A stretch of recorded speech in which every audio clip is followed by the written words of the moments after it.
আওয়ামী লীগ আমলে চাকরি হারানো বিভিন্ন পুলিশ সদস্যরা জড়ো হয়েছেন জাতীয় প্রেস ক্লাবের সামনে। চাকরি ফিরে পেতে সরকারের কাছে আবেদন জানিয়েছে তারা। বরখাস্ত হওয়া আন্দোলনে নামা বেশ কয়েকজন পুলিশ সদস্য জানান, তৎকালীন আওয়ামী সরকারের আমলে অবৈধ আদেশ মানতে নারাজ থাকায় তাদের পুলিশের চাকরি থেকে বের করে দেওয়া হয়।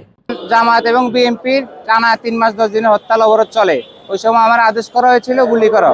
আমি গুলি করি নাই, তাদের আদেশ মানি নাই বা ওদেরকে মারি নাই। এই কারণে আমার বিরুদ্ধে তদন্ত করে ইচ্ছাকৃতভাবে আমার চাকরিচ্যুত করা হয়।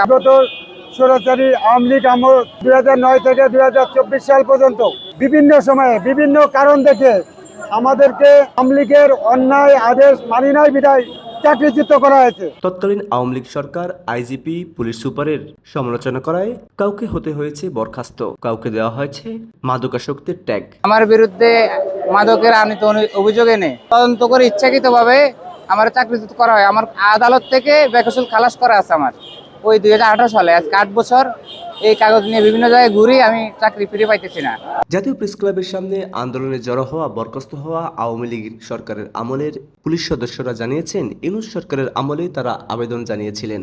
তৎকালীন স্বরাষ্ট্রমন্ত্রী সাখাওয়াত হোসেন তাদের আশ্বস্ত করেছিলেন, কিন্তু এখন পর্যন্ত তাদের চাকরিতে ফিরিয়ে নেওয়া হয়নি। তাই তাদের যেন চাকরিতে ফিরিয়ে নেওয়া হয় এবং আওয়ামী লীগ সরকার তাদের উপর যে অমানবিক অবিচার করেছে তার সুষ্ঠু বিচার চান তারা এবং চাকরি ফেরত চান।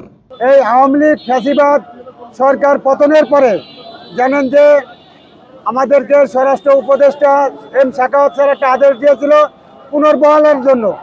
সেই মোতাবেক আমাদের পুলিশ হেডকোয়ার্টার কাজ করেছিল, ওইটাকে এখনো বাস্তবায়ন করা হয় নাই।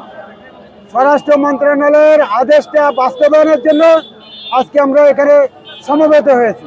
যে রিট হাইকোর্টে আদেশ দিয়েছে যে ৯০ দিনের ভিতরে এটাকে বাস্তবায়ন করা হোক, তো আমরা ওই আদেশটা বাস্তবায়ন যাতে করে বর্তমান মানবিক সরকার, এই জন্য আমরা সমবেত হয়েছি।